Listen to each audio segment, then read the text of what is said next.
Hello दोस्तों, welcome to electrical XYZ।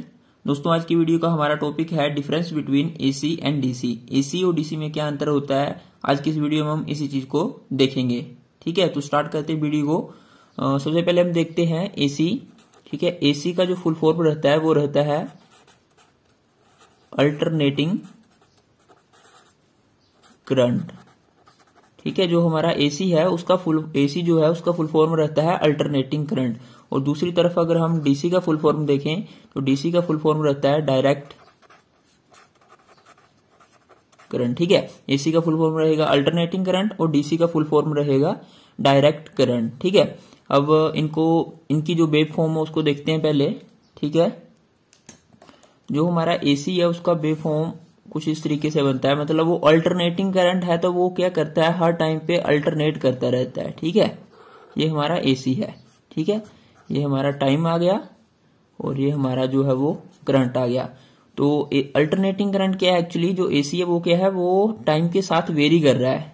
ठीक है, हर एक यहाँ पे देखोगे तो उसका मैग्नीट्यूड ये है। ठीक है, यहाँ पे देखोगे तो उसका मैग्नीट्यूड ये है, यहाँ पे देखोगे तो ये था। होता क्या है कि हर टाइम पे उसका जो मैग्नीट्यूड है वो वेरी करता रहता है और यही अल्टरनेटिंग करंट होता है। ठीक है, यहाँ पे उसकी जो वैल्यू है वो मैक्सिमम है। इस पॉइंट पे अगर आप देखोगे इस पॉइंट पे तो उसकी जो वैल्यू है करंट की वो मैक्सिमम है, IM है। और उसी तरह से नेगेटिव हाफ साइकिल में यहाँ पे -IM है। ठीक है, यहाँ पे नेगेटिव में मैक्सिमम है, यहाँ पे पॉजिटिव में मैक्सिमम है। ठीक है, और ये है जीरो क्रॉसिंग। ठीक है, तो ये है अल्टरनेटिंग करंट। और डीसी का वेवफॉर्म कैसे रहेगा, ये हमारा टाइम आ गया। ठीक है, और ये आ गया उसका मैग्नीट्यूड। तो उसका मैग्नीट्यूड क्या है, डायरेक्ट करंट है तो ये डायरेक्ट ही रहेगा, इसका मैग्नीट्यूड जो है वो कांस्टेंट ही रहेगा। ठीक है, ये हमारा I आ गया और ये हमारा IM की वैल्यू आ गई। I जो है IM मैक्सिमम ही रहता है हर टाइम। ठीक है, तो ये हमारा डायरेक्ट करंट है जो कि कांस्टेंट ही रहता है, मतलब टाइम के साथ कहीं पे भी वेरी नहीं करता है। ठीक है, तो अगर हम देखें तो एसी का क्या है, एक्चुअली अल्टरनेटिंग करंट में क्या है, मैग्नीट्यूड वेरीज विद टाइम। ठीक है, एसी में क्या हो रहा है कि हर टाइम पे मैग्नीट्यूड वेरी कर रहा है। अगर आप देखोगे यहाँ पे मैग्नीट्यूड 0 है, यहाँ पे कुछ अलग है, यहाँ पे अलग है, यहाँ पे अलग है, यहाँ पे अलग है, यहाँ पे मैक्सिमम आ गया, फिर से कम हो गया। तो हर टाइम पे मैग्नीट्यूड जो है अल्टरनेटिंग करंट का वो वेरी कर रहा है। ठीक है, अगर आप मैग्नीट्यूड देखोगे यहाँ पे करंट का तो वो हर टाइम पे वेरी कर रहा है। तो इसी वजह से अल्टरनेटिंग करंट में क्या होता है, उसका मैग्नीट्यूड जो है वो टाइम के साथ जो है वो क्या करता है, वो वेरी करता है। इसी तरह दूसरी तरफ अगर हम डीसी को देखें तो डीसी में अगर आप देखोगे तो उसका मैग्नीट्यूड है क्या है, वो कांस्टेंट है। ठीक है, मैग्नीट्यूड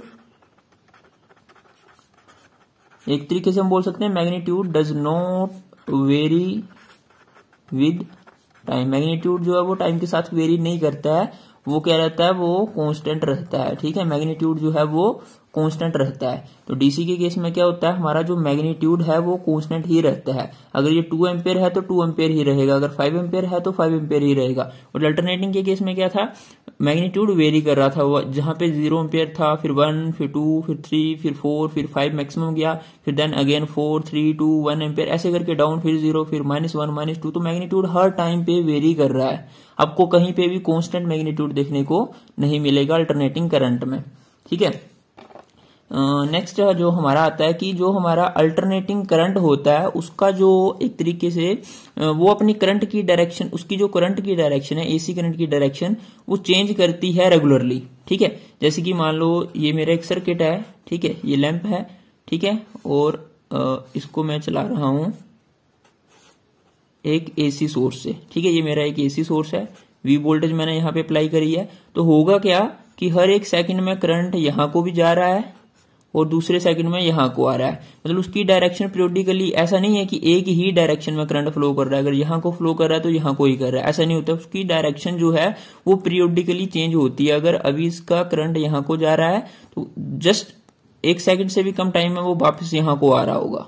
ठीक है, मतलब करंट ऐसे ऐसे करके अपनी डायरेक्शन चेंज करता रहता है रेगुलरली।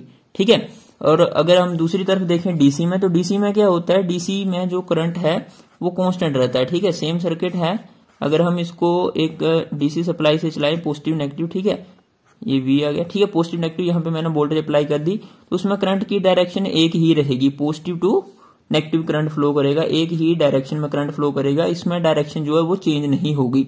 ठीक है, तो एसी जो है वो रेगुलरली अपनी डायरेक्शन को चेंज करता है और जो हमारा डीसी है उसकी डायरेक्शन जो है वो सेम रहती है, कांस्टेंट रहती है। ठीक है, नेक्स्ट जो हमारा पॉइंट आता है वो ये आता है कि फ्रीक्वेंसी जो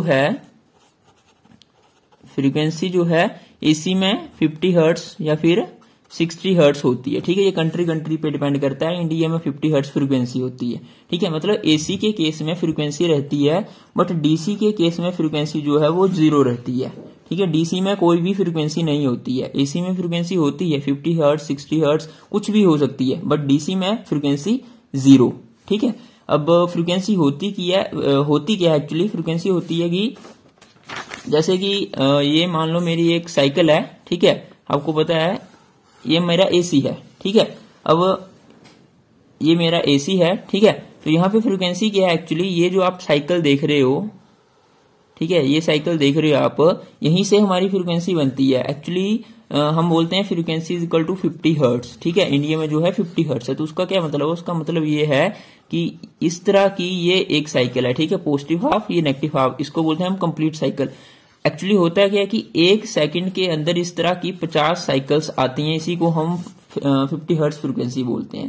ठीक है, 50 हर्ट्ज फ्रीक्वेंसी का क्या मतलब है कि एक सेकंड के अंदर इतनी साइकिलें आ रही होंगी एसी की, 50 साइकिलें आ रही होंगी एसी की। ठीक है, 50 साइकिलों का मतलब है कि 50 पॉजिटिव और 50 नेगेटिव साइकिलें जो है एसी की आ रही होंगी, इसी चीज को हम फ्रीक्वेंसी बोलते हैं। ठीक है, बट डीसी के केस में आपने देखा ये डीसी था, डीसी कांस्टेंट था। ठीक है, तो डीसी के केस में जो है साइकिल्स नहीं बनी। ठीक है, वहां पे कुछ ऐसा था ही नहीं, तो इसके वहां पे इसलिए वहां पे हमने बोला फ्रीक्वेंसी 0 है, क्योंकि वहां पे हर सेकंड में जो है वो उसका मैग्नीट्यूड जो है वो कांस्टेंट है, वो चेंज नहीं कर रहा है, उसमें कोई साइकिल्स नहीं आ रही है, तो वहां पे फ्रीक्वेंसी 0 है। ठीक है, इस चीज को हम फ्रीक्वेंसी बोलते हैं। अब हमारा नेक्स्ट जो पॉइंट आता है वो ये आता है कि जो हमारा पावर फैक्टर होता है। ठीक है, जो हमारा एसी के केस में पावर फैक्टर रहता है, पावर फैक्टर वो आपको पता है वो लाइज बिटवीन 0 and 1। 0 and 1 का मतलब है कि 0 and 1 के बीच में कहीं पे भी हो सकता है, वो लीड भी कर रहा हो सकता है, वो लैगिंग भी हो सकता है और वो यूनिटी भी हो सकता है।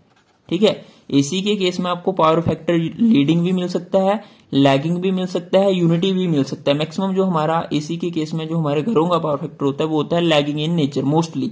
ठीक है, और डीसी के केस में जो पावर फैक्टर रहता है वो क्या रहता है? वो रहता है यूनिटी।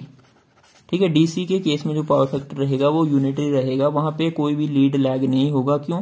क्योंकि वहां पे जो हमारा वोल्टेज एंड करंट की 0 क्रॉसिंग होती है वो सेम होती है। ठीक है, जहां पे वोल्टेज, क्योंकि उसमें 0 क्रॉसिंग आती नहीं है। अगर आप डीसी में देखोगे तो यहाँ पे 0 क्रॉसिंग नहीं आई, बट एसी में 0 क्रॉसिंग आती है।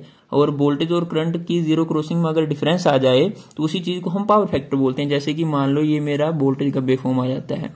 ठीक है, ये वाला जो है वोल्टेज का आ जाता है, तो 0 क्रॉसिंग करंट का ये है और वोल्टेज का ये है, तो यहाँ पे बीच में क्या आ गया? एक फेस एंगल आ गया फाई, और इसी से हमारा पावर फैक्टर बनता है कोस ऑफ फाई। ठीक है, तो फाई अगर फाई रहेगा तो कोस फाई रहेगा, कोस फाई रहेगा तो पावर फैक्टर रहेगा। ठीक है, तो एसी के केस में पावर फैक्टर बन जाता है, लेकिन डीसी के केस में पावर फैक्टर यूनिटी रहता है, क्योंकि अगर करंट ये है और मान लो कि वोल्टेज का मैग्नीट्यूड ये है, ये वोल्टेज का, ये करंट का, तो इनमें कोई भी जो है अगर 0 क्रॉसिंग पे कोई डिफरेंस नहीं है। ठीक है, हमेशा कभी भी वो आएगा ही नहीं, इसलिए डीसी के केस में पावर फैक्टर जो है वो हमारा यूनिटी रहता है। ठीक है, बाकी इसके अलावा जो हमारे पॉइंट बनते हैं वो ये बनते हैं कि जो हमारा एसी है, ठीक है, एसी क्या है? एसी जो है वो पोर्टेबल नहीं है। ठीक है, एसी पोर्टेबल नहीं है। एसी को हम एक जगह से दूसरी जगह जो है वो कैरी करके नहीं ले जा सकते। ठीक है, जैसे कि अगर हम डीसी की बात करें तो डीसी जो है हमारा वो पोर्टेबल है।